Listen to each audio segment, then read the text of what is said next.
এসো মা লক্ষ্মী। কাজের মেয়ে শাশুড়ি বউ এখানে বসো কিভাবে বৌমা। ঝগড়া লাগায় মা বাড়িতে বৌমা এসে গেছে, আর কাজের লাস্ট মেয়ে অবধি রাখতে হবে ভিডিওটা না। দেখুন। এই অনেকদিন থেকে আমাদের বাড়িতে কাজ করে বৌমা।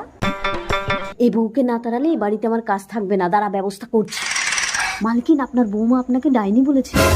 কি এত বড় সাহস আমাকে বলে ডাইনি? বৌদিমণি, আপনার শাশুড়ি আপনাকে লক্ষ্মী ছাড়ি বলেছে। কি আমি লক্ষ্মী ছাড়ি? তোকে আমার দেখতে ইচ্ছে করে না রে লক্ষ্মী ছাড়ি। মুখ সামলে কথা বলুন মা।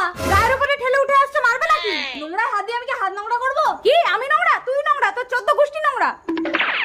আরে কি হলো কামিনী, নতুন বৌমার সঙ্গে ঝগড়া করছো কেন? হ্যাঁ বউ না তো হয় না, লক্ষ্মী ছাড়ি। বাবা, মাকে মুখ সামলে কথা বলতে বলো। এই তুই একটা পরের বাড়ির মেয়ের জন্য নিজের মাকে এত বড় কথা বললি? ওর এখানে কেউ নেই বলে কি তোমরা পেয়ে বসেছো নাকি? ঠিক আছে তাহলে তুই তোর বউ নিয়ে এই বাড়িতে থাক, আমরা চলে হ্যাঁ চলো। মা, মা মালকিন চলে গেলে আমাকে তো আর এই বাড়িতে রাখবে না।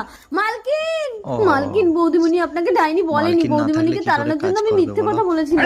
লাস্টে তো কাজ শয়তান পেলেই বেরিয়ে না যাও আমার তাড়িয়ে ঘর থেকে। দেবে, তাই না?